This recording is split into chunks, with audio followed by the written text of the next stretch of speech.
BC Rich Warlock.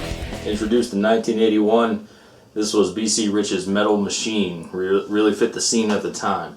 Introduced really to mainstream by Lita Ford and other 80s artists. This is arguably the most metal guitar in existence. Not this one in particular. This one is a cheap piece of garbage. This is an eBay find, so check it out. That's interesting. I always love these little quirky things you find. New guitar, new series. I want to take this thing, this cheap bronze series guitar, I want to make it amazing, or as amazing as I can make it. Really just to show that with a few simple tools, some time, a little bit of know-how, you can take whatever guitar you find and you want, or find in a dumpster or a pawn shop, and make it into something beautiful and fun to play. So this guitar has some gnarly paint chip issues. As these guitars always do, the angles always seem to be smashed a little bit. We're going to repair those. I'm going to keep it white. I love the white. All this silver stuff, this bridge is going to be black.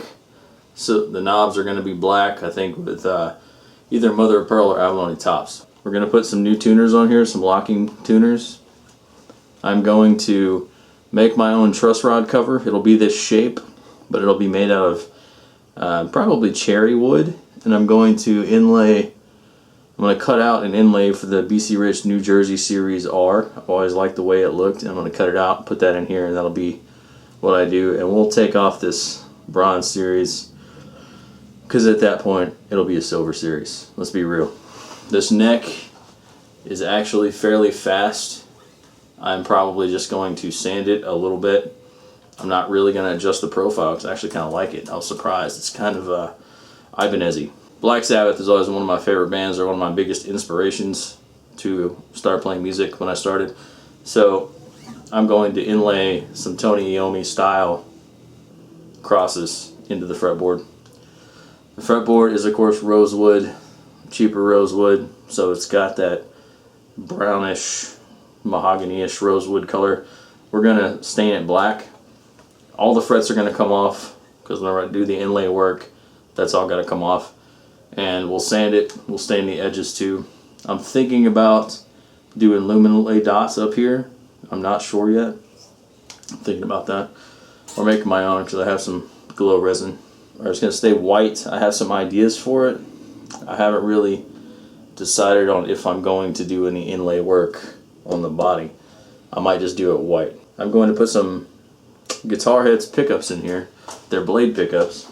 I've had these laying around. My Space Lightning guitar has some setbacks on.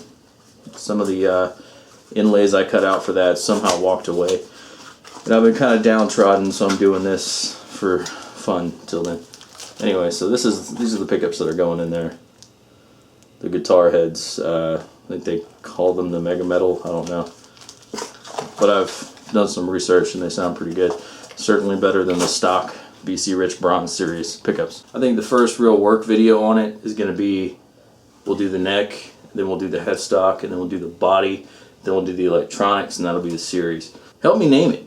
You know, if you guys have a cool name, remember it's going to be white, it's going to be an ebony stained fretboard, Tony Iommi style inlays. Help me name the thing. I'm interested to see what you come up with. I can't think of anything yet. Maybe I will. Right now I have a bass in my shop I got to finish. And at Alvarez that I'm working on, an acoustic. And once that's done, this guy will be next on the list. It's so light. It's freakishly light. I've had two of these before, and I painted one and sold it to a good friend. One was a bass, actually, and that one I had to pawn to buy my first Ibanez way back in the day. So, should be a fun experiment. Like I said, get up with me on a name. Tell me what you think we should call this thing. Thanks for watching, everybody.